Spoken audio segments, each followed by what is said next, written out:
Operation सिंदूर की सफलता के बाद भारत पाकिस्तान के बीच 10 मई 2025 को सीज फायर की घोषणा हुई। हालांकि इसके तुरंत बाद इंडिया अलायंस के नेताओं ने संसद का विशेष सत्र बुलाने की मांग की ताकि चर्चा की जा सके, लेकिन इस मांग ने गठबंधन के भीतर ही गहरे मतभेदों को उजागर कर दिया है। लोकसभा में नेता विपक्ष कांग्रेस सांसद राहुल गांधी और नेता विपक्ष राज्यसभा के कांग्रेस अध्यक्ष मल्लिकार्जुन खड़गे ने पीएम को लेटर लिखकर सत्र बुलाने की मांग की थी। उनका तर्क था, पहलगाम हमले, ऑपरेशन सिंदूर और अमेरिकी राष्ट्रपति ट्रंप की तरफ से घोषित सीज फायर जैसे संवेदनशील मुद्दों पर बहस जरूरी है। कांग्रेस ने ऑपरेशन सिंदूर की तारीफ करते हुए इसे भावनात्मक और रणनीतिक रूप से सटीक कार्रवाई बताया था। कांग्रेस सांसद शशि थरूर ने कहा था, लेकिन साथ ही संसद में चर्चा की आवश्यकताओं पर भी कांग्रेस के नेता जोर दे रहे हैं। जिस तरीके से अमेरिका के राष्ट्रपति ने इसमें जो बात रखी है, जो उन्होंने सीज फायर की बात करी है, और हमारे आदरणीय प्रधानमंत्री श्री नरेंद्र मोदी जी ने पिछले कल जो देश को संबोधन दिया, उसमें क्लैरिटी से इस बारे में बात नहीं हुई है।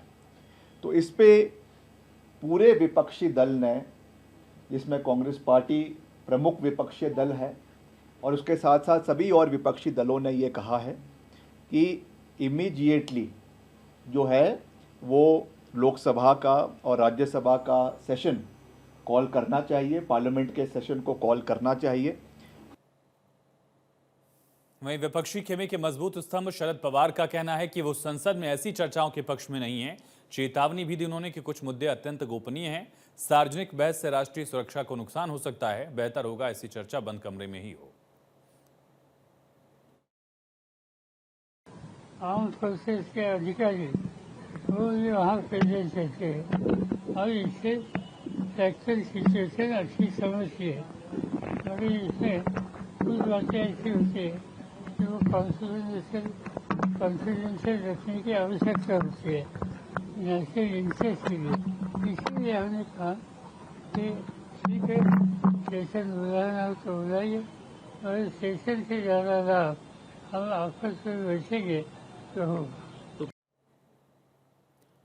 शरद पवार देश के रक्षा मंत्री रहे हैं और इंडिया ब्लॉक में कांग्रेस के सहयोगी दलों में सबसे सीनियर नेता हैं। ऐसे में उनकी बात को कांग्रेस भी सिरे से खारिज नहीं कर पा रही। बहुत सवाल है। सेना ने बहुत बहादुरी से पाकिस्तान के होश ठिकाने कर दिए, इसमें कोई शक की बात नहीं। सरकार से सवाल हैं और वो सवाल तभी पूछे जा सकते हैं जब संसद का विशेष सत्र हो। एक व्यक्ति के बयानों पर कुछ नहीं कहूंगा, पर मैं जरूर ये कहूंगा कि सारी विपक्ष पार्टियां चाहती हैं कि सर्वदलीय बैठक हो। एक व्यक्ति के बयानों पर कुछ नहीं कहूंगा, पर मैं जरूर ये कहूंगा कि सारी विपक्ष पार्टियां चाहती हैं कि सर्वदलीय बैठक हो। मैं बीजेपी कांग्रेस को घेर रही है। बीजेपी का कहना है कि जब सत्र होता है तब राहुल गांधी, प्रियंका गांधी शामिल नहीं होते, तो विशेष सत्र में कांग्रेस के नेता आ जाएंगे। इसकी उम्मीद कैसे की जाए? When Rahul Gandhi and Priyanka Gandhi don't attend parliament sessions that are held regularly, normally, what are the odds that they will attend a special session? So, I would encourage them to attend regular parliament sessions rather than ask for some special session because their holiday period is over or they have time to spend. जहां कांग्रेस इस मुद्दे को राष्ट्रीय स्तर पर उठाकर सरकार पर दबाव बनाना चाहती है, खास करके डोनाल्ड ट्रंप के सीज फायर के मुद्दे पर ट्वीट्स को लेकर, वहीं बाकी दल इसे सावधानी से देख रहे हैं ताकि सरकार को बना बनाया एक राजनीतिक मुद्दा न परोस दिया जाए। दूसरे दलों को यह भी मालूम है कि ऑपरेशन सिंदूर पर चर्चा से भारत ने जिस तरह पाकिस्तान को घुसकर मारा है, इससे सरकार की ही छवि और मजबूत होगी।